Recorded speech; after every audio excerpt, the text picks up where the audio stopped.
big challenge for me when facilitating is I encounter difficult personalities sometimes.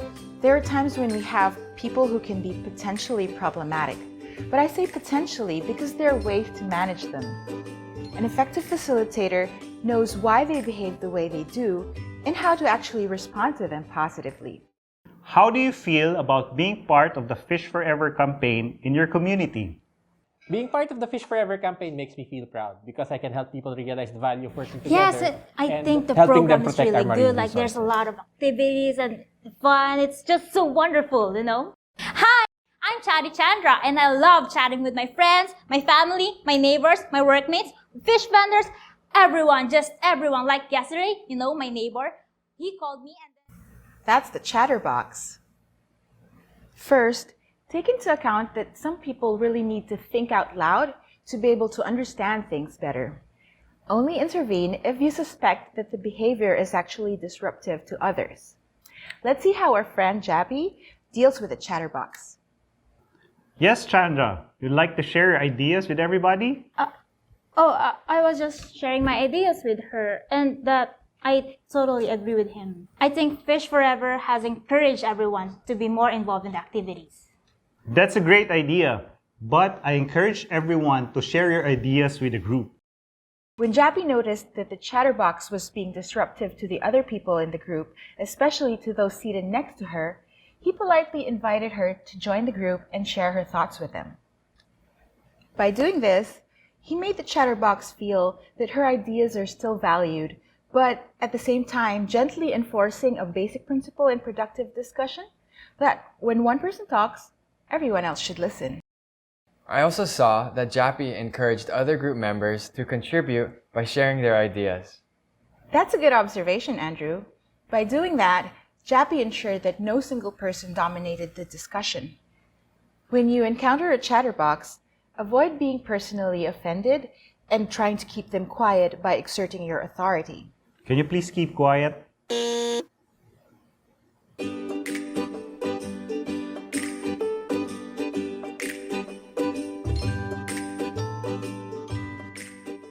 Another challenging situation I find myself in when I'm facilitating discussions is when there's people who hardly ever speak. How can we make this program more inclusive and more exciting? Let's request for the participation of the women's group in our communities. Ah, yes, we can tap some of our savings clubs to lead some of these activities. That's a good idea.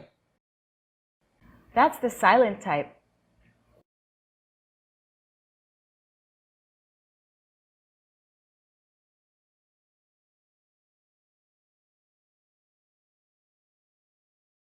Okay, so these silent types, sometimes you just don't really know what to make of them. How do you deal with them? Silent types can be mysterious, but we just have to remember that even if they don't say much, it doesn't mean they're not listening. So Simon, how are you doing? I'm good. How about you? Great. How's your first week with the team?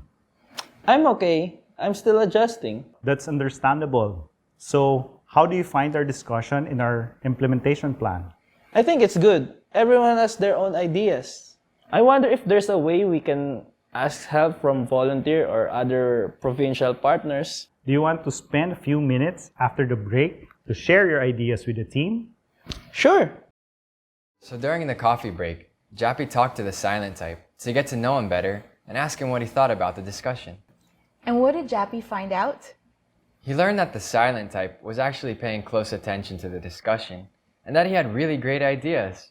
And the silent type even agreed to share his ideas after the break. One thing facilitators should avoid is forcing silent types to participate at any cost. How about you, Simon? You've been very quiet. Do you have any useful ideas there?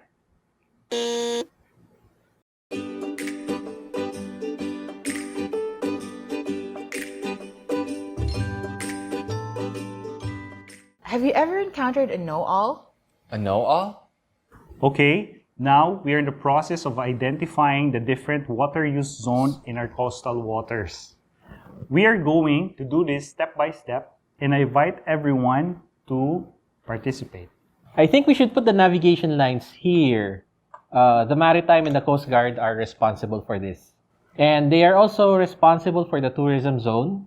So they should be far away from the conservation and the sanctuary.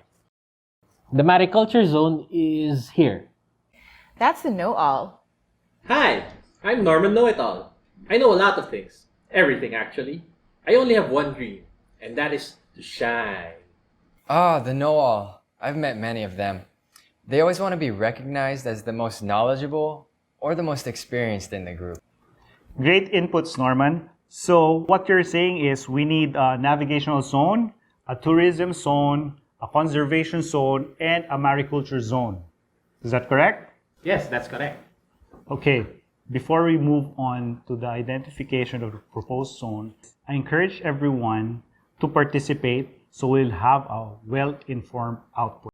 First, he acknowledged the know-all's ideas and paraphrased his key points, and then he invited the others to share too. That's a great observation. By doing that, Jappy made sure that the know-all doesn't dominate the conversation, and he also makes sure that everyone gets to share their ideas. When you have a know-all in the room that's actually really hampering the group's progress, maybe you can find time during breaks to talk to him and try to find a satisfactory solution. Never belittle him or isolate him from the group.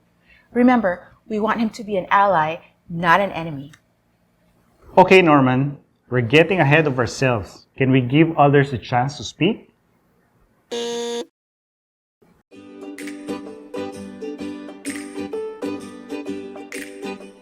There's another challenging type of person I meet too at the workshops, and they're the slow learners. Oh, are we starting? Yes, ma'am. The camera is rolling. Oh, okay. Hi, I'm Sylvia Slomo. Wait, I didn't get it. What do I do again? Okay. What's an effective way to deal with the slow learners? Well, oftentimes they just don't have the same prior knowledge as the other participants, so sometimes their progress is a little slower, especially during practical exercises. You're doing great, guys. Remember, the objective of the activity is to test the assessment tool. It's okay if you don't finish this within the session. How are we doing, Sylvia? I'm having a really hard time with the second section of the assessment. Okay, tell me about it. Well, the first section was easy because I was involved in this activity, but I just can't figure out what to do with the next part. Oh yes, the first section is perfect. And I can see you already started the second section. And the way you align their inputs with the site profile, that's good. Skip the parts that you don't have information. Okay, first, Jappy made it clear that the output of the workshop doesn't need to be finished or perfect. What really matters is that the participants get to practice and learn. That's right.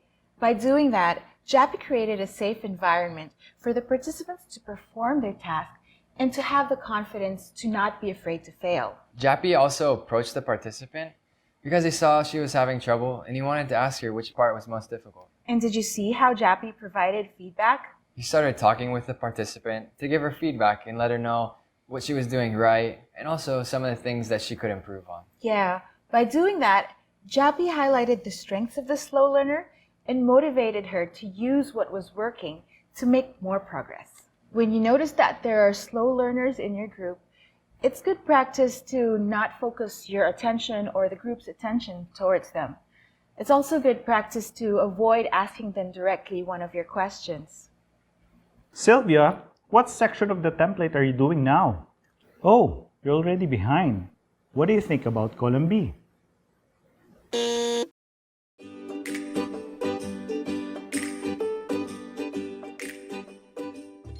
Have you ever met those participants who always seem to disagree with everyone? They're the contradictors. Okay, so we agreed that the Alliance will conduct a bay-wide patrolling operation. You know what? I don't think this is going to work.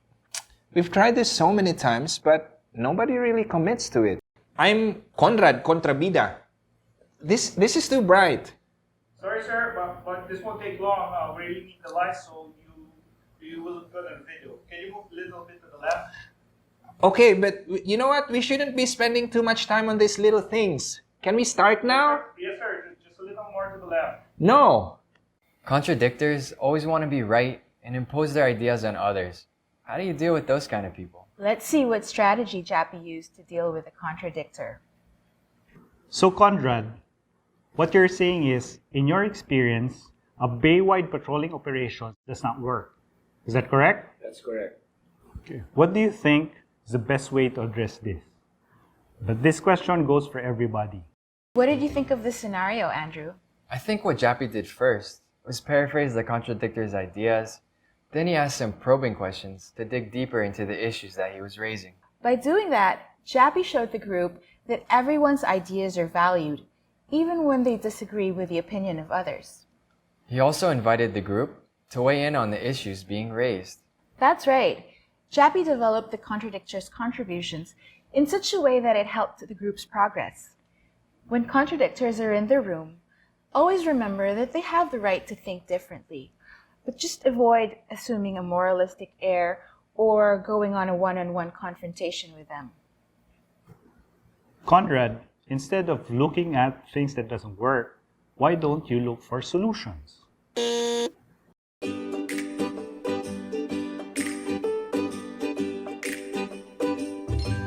Okay, so we just talked about the common types of potentially problematic participants. The chatterbox, the silent type, the know-all, the slow learner, and the contradictor. How do you feel now that we've talked about them? I definitely feel more confident now. It really helps that there's simple and effective ways to deal with potentially problematic participants. Yeah, it's the facilitator's responsibility to appropriately respond to any disruptive behavior and make sure that discussions are still on a positive note and ensure that they're always on track. Remember, potentially problematic participants are not our enemies. If we actually know why they behave the way they do and how to respond to them appropriately, they can become our greatest allies.